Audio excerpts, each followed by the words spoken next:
कब्र में पहली रात जब सब छोड़कर आपको चले जाएंगे। एक दिन आएगा जब आपकी आंखें बंद होंगी, घर वाले रोते हुए वापस जाएंगे, दरवाज़ा बंद हो जाएगा और आप रह जाएंगे अकेले अंधेरे में मट्टी के नीचे।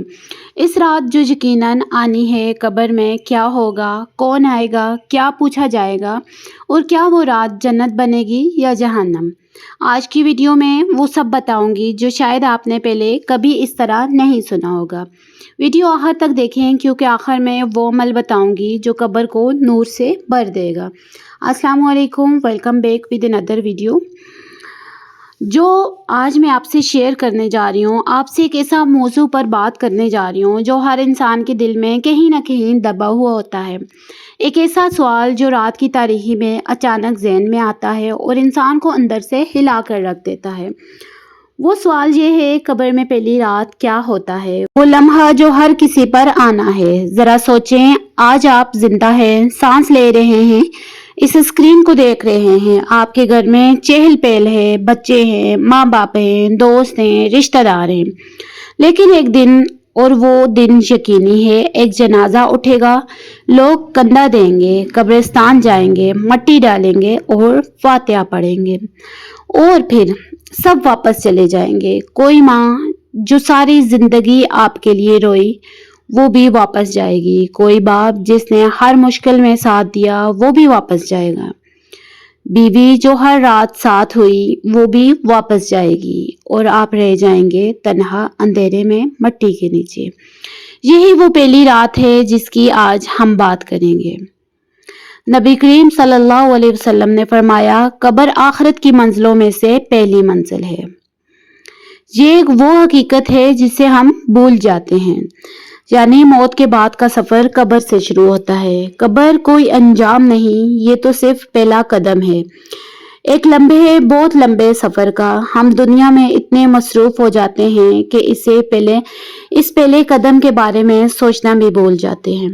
लेकिन कुरान और हदीस में बार बार इसका जिक्र आया है, इसलिए नहीं कि हम डरें बल्कि इसलिए कि हम तैयारी करें। दफन के बाद क्या होता है, पहला मरहला कहाँ से शुरू होता है, रूह का लौटना कहाँ से शुरू होता है। उलमाए कराम और हदीस की रोशनी में ये बात सामने आती है कि जब इंसान को दफन किया जाता है और इसके घर वालों के जूतों की आवाज़ें दूर हो जाती हैं तो इस वक्त मैयत की रूह वापस लौटाई जाती है। नबी करीम सल्लल्लाहु अलैहि वसल्लम ने फरमाया, जब मैयत को दफन कर दिया जाता है और लोग वापस हो जाते हैं और वो इनके जूतों की आवाज़ सुनता है तो इसके पास दो फरिश्ते आते हैं। यह हदीस पढ़कर मैं आपको बताना चाहूँगी कि वो फरिश्ते आते हैं और उस वक्त आते हैं जबकि सारे लोग घरों को वापस चले जाते हैं। वो जूतों की आवाज़ सुनता है, यानी वो वहाँ मौजूद है, शहूर है, एहसास है, लेकिन वो अब वापस नहीं आ सकता। वो सिर्फ देख सकता है, सुन सकता है कि इसके अपने इसे छोड़कर जा रहे हैं। क्या आप सोच सकते हैं वो लम्हा कैसा होगा। फिर उसके बाद मुनकर नकीर का आना होता है। अब आते हैं वो दो फरिश्ते जिनका जिक्र हदीस में है। इनका नाम है मुनकर नकीर, मुनकर और नकीर। ये दो फरिश्ते कब्र में आते हैं और इनकी आमद कोई आम आमद नहीं। हदीस में इनका हुलिया बयान किया गया है, गहरे रंग के, आवाज़ बुलंद होगी, हैबत वाले होंगे और ये सिर्फ 3 सवाल पूछते हैं, सिर्फ 3 सवाल। लेकिन ये 3 सवाल पूरी जिंदगी का निचोड़ होते हैं, जो जिंदगी का इम्तिहान है। सबसे पहला सवाल, तेरा रब कौन है। ये सवाल सादा लगता है, लेकिन जरा सोचें, क्या हमने अपनी पूरी जिंदगी में अल्लाह को अपना रब माना है। सिर्फ जबान से नहीं, अमल से। जब लालच आई तो रब को याद किया, जब गुस्सा आया तो रब की हद को माना, जब अकेले थे तो भी अल्लाह से डरे। दूसरा सवाल, तेरा दीन क्या है। क्या हमने इस्लाम को सिर्फ नाम का दीन रखा या वाकई इसके मुताबिक जिंदगी गुजारी।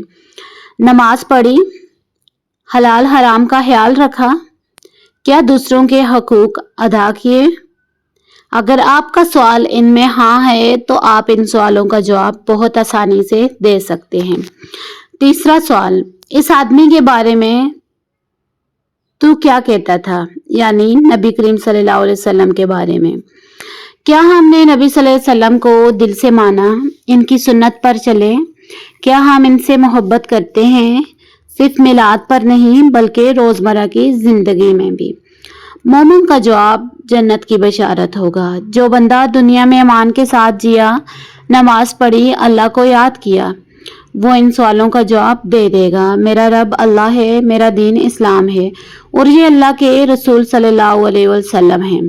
اور اس جواب پر کیا ہوگا؟ آسمان سے آواز آئے گی، میرے بندے نے سچ کہا، اسے جنت کا بستر بچھاؤ، جنت کا لباس پہناؤ اور جنت کی طرف ایک دروازہ کھول دو اس کے لیے۔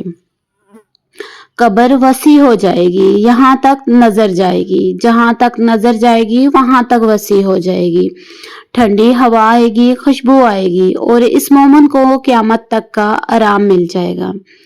اس کے بعد بات کرتے ہیں کافر اور غافل کا انجام، ایک لرزا دینے والی جو حقیقت ہے جس کو کوئی جھٹلا نہیں سکتا۔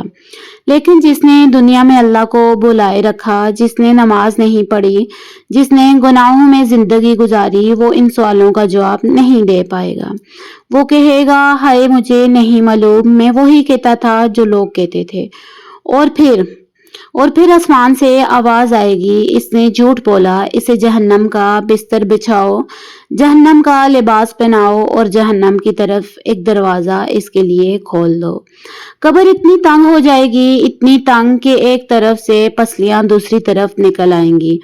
نبی کریم صلی اللہ علیہ وسلم نے فرمایا کہ قبر کا عذاب اتنا سخت ہے کہ اگر کوئی جانور اسے سن لے تو وہ کام کرنا چھوڑ دے۔ ایک فلسفانہ بات اس میں یہ بھی ہے کہ ہم کیوں نہیں سوچتے، انسان عجیب مخلوق ہے۔ وہ ریٹائرمنٹ کے لیے 20 سال پہلے سے تیاری کرتا ہے، بچوں کی تعلیم کے لیے پیسے جوڑتا ہے، گھر بناتا ہے، گاڑی خریدتا ہے، لیکن اس ایک رات کے لیے جو یقینی ہے کوئی تیاری نہیں کرتا۔ آخر کیوں؟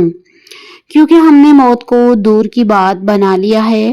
ہم سوچتے ہیں ابھی جوان ہیں، ابھی وقت ہے، کل سے نماز شروع کریں گے، کل سے توبہ کریں گے، لیکن کل کا کوئی وعدہ نہیں۔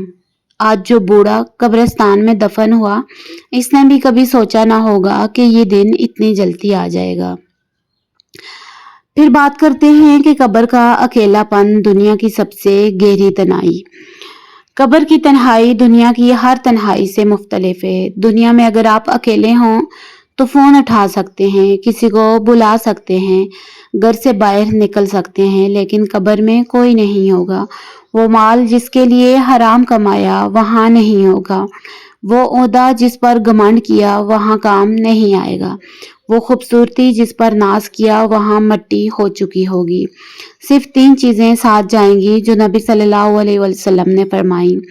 انسان کے مرنے کے بعد اس کے سارے اعمال ختم ہو جائیں گے سوائے 3 کے: صدقہ جاریہ، وہ عمل جس سے فائدہ اٹھایا جائے، اور نیک اولاد جو اس کے لیے دعا کرے۔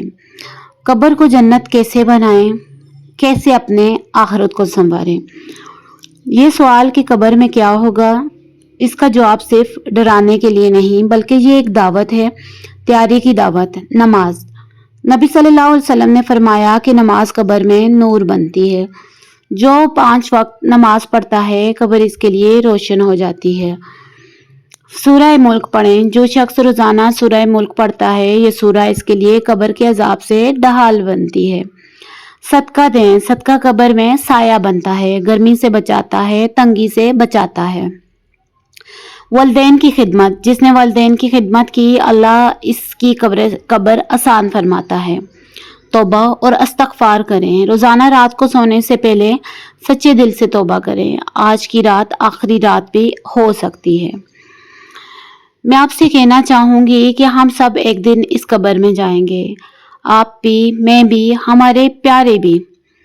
وہ رات آئے گی جب سب چلے جائیں گے، اندھیرا ہوگا، تنہائی ہوگی اور صرف ہمارے اعمال ہمارے ساتھ ہوں گے۔ اللہ کریم سے دعا ہے کہ وہ رات ہم سب کے لیے آسان فرمائے۔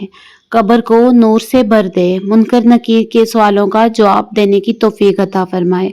आमीन सुम्मा आमीन।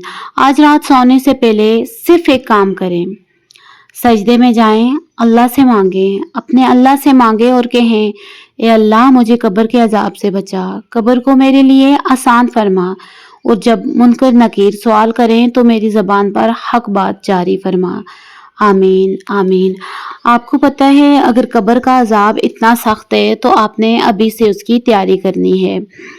अगर सांस चल रही है, दिल धड़क रहा है, ये वक्त है तैयारी का। वो कब्र जिसकी आज हमने बात की वो हर इस इंसान का इंतज़ार कर रही है जो अभी जिंदा है, आपका भी मेरा भी।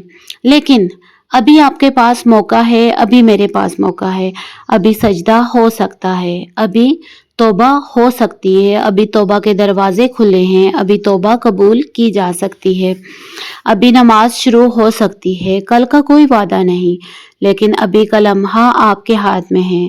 अल्लाह से दुआ है कि जब वो रात आए कब्र नूर से भरी हुई हो, फरिश्ते नरमी से पेश आएं और अल्लाह का करम साया हम पर बना रहे। आमीन सुम्मा आमीन। अगर ये वीडियो आपके दिल में उतरी तो एक काम करें, अभी किसी एक को भेजें, शायद वो एक शख्स इस वीडियो की वजह से संभल जाए और वो नेकी आपकी कब्र में आपके लिए रोशनी बने, और अल्लाह करीम हम सब की कब्रें आसान फरमाए। आमीन सुम्मा आमीन। अगर ये वीडियो आपके दिल को छू गई है तो इसे ज़रूर शेयर करें, शायद किसी गाफिल को जगा दे और वो नेकी आपके नामा माल में भी लिखी जाए, कब्र में काम आएगी। आमीन सुम्मा आमीन। अगर आज की वीडियो आपको अच्छी लगी है तो हमारे चैनल को लाइक करें, सब्सक्राइब करें और शेयर करना मत भूलिएगा। अल्लाह हाफिज़।